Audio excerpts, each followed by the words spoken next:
Countdown. In 5, 4, 3, 2. Good morning, everybody, and welcome. We're doing our first installment of Super's Corner for the year. We're going to do you're here to run. We're doing 2 different tapings today. We're going to do a first segment. It's a 25-minute tape show of Super's Corner, and then we're going to have a 5-minute break, and then we're going to start another 25 segment. Our first host in the for the senior presentation of Super's Corner is Lauren Cabrera. Lauren, can you come out here? Welcome. Take an applause, please.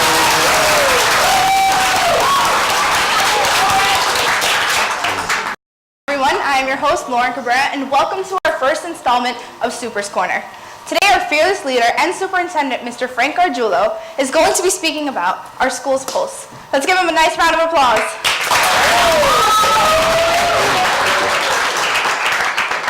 Thank you. Thank you so much. Thank you, Lauren. Okay.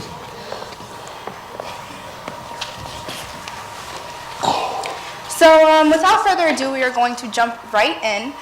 Mr. Gargiulo, would you be able to inform our audience your perspective on the grading system? The grading system, one of my favorite systems, or unfavorite system. You'll probably be surprised to hear that I am totally opposed to grading. There's a lot of reasons for that. We've come a long way in education, and we haven't been able to get away from that process of competition in the schools.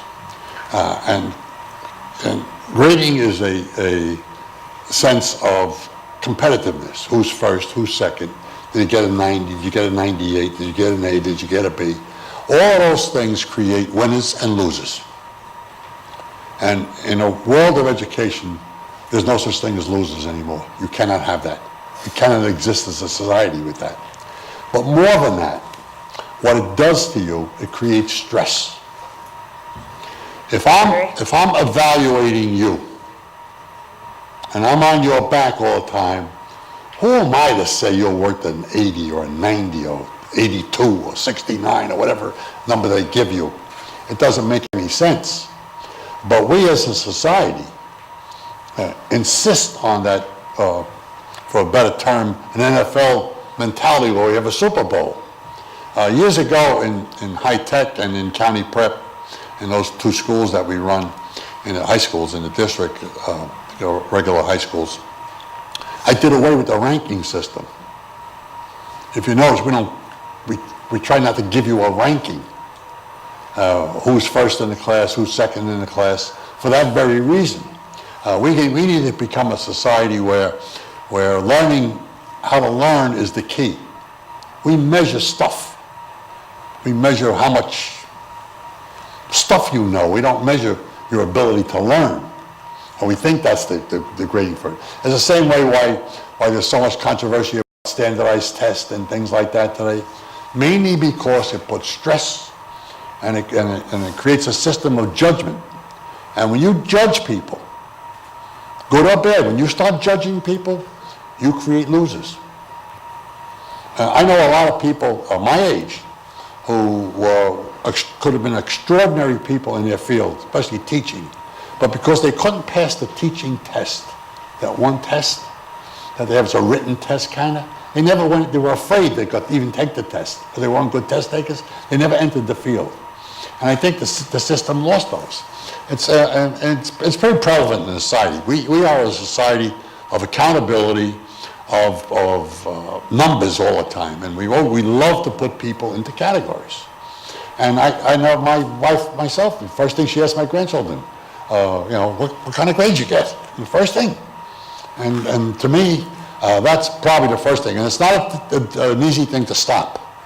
Believe me, when you go home, you tell your parents what I'm saying, they're not going to agree with it. A lot of people don't agree with it. And generally speaking, it's because we have that mentality. I grew up in the same boat. But I understand that when you put stress on people, when there's not a stress-free environment in the classroom, the best learning doesn't take place. It really doesn't. In your working environment, do you think that grades would have a positive or negative impact? In my working environment, I think it would have a positive and negative. Well, the the kids we take in our schools generally, I mean, if you put into academics, are great kids from that point of view. So when everybody is great, it's what makes the school work. Believe it or not, I never worry about grades or scores, and I'll tell the state the same thing, because they don't help you. You have to love what you're doing. If you come to this school and you leave here with an idea that you love doing something, I will guarantee you'll be good at it. It's just the way it is. If you come here because you want to get a good grade, you're in the wrong place. Because when you get to my age, there's nobody grading anymore. You gotta love what you're doing. And plus, when you love what you're doing, you never have a bad day. So that's why it's so important. That's why, another reason why grades are not good, because a lot of time we work for grades, we forget about the love of the project, of what we're doing. So find something what you love, you'll be great. I'll tell you a little story about myself. I wasn't a great student, especially grammar school. High school I was okay, but grammar school I was terrible. I went to a little parochial grammar school. In fact, the nuns would have thrown me out. You know, if it wasn't for my mother. My mother used to drive me around. We were the only ones who had a car in the neighborhood. So I used to drive that, so they kept me in school there. But I was a terrible student. I was very kinesthetic. I couldn't sit in a chair too long. I was running around all the time. I got left back in 4th grade. I'm not proud of this stuff. I'm just telling you that's the way it was. It's the kind of kid I was in those days. And what kept me in school was athletics. I loved to play sports. I was a big time thing, and I got into the athletic programs, and so I used to drive that, so they kept me in school there. But I was a terrible student. I was very kinesthetic. I couldn't sit in a chair too long. I was running around all the time. I got left back in 4th grade. I'm not proud of this stuff. I'm just telling you that's the way it was. It's the kind of kid I was in those days. And what kept me in school was athletics. I loved to play sports. I was a big time thing, and I got into the athletic programs, and I stayed in school. I went to college because I loved football. That was my love. I could care less about all the other stuff. The other stuff came along with it because in order to play, I needed to bring the other stuff along with it. But I stayed with my love. The football got me to college. The football got me my first job teaching. I took a job not to teach, to coach. That's what I wanted to do, which is basically the same thing. I fell in love with the kids. I fell in love with the teaching. It opened the whole big category, and here I'm sitting today. It's amazing. But it's because I followed something that I love doing. And that's why you find something, at least something that's wholesome, not some crazy stuff, but something that's wholesome. Find something you love. When you do that, I'm telling you, you will not have a bad day.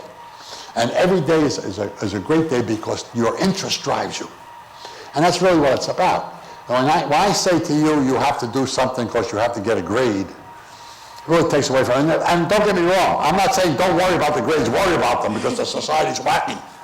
But I'm telling you, that's not what you should be doing. What you should be doing is finding a true interest. Once you find that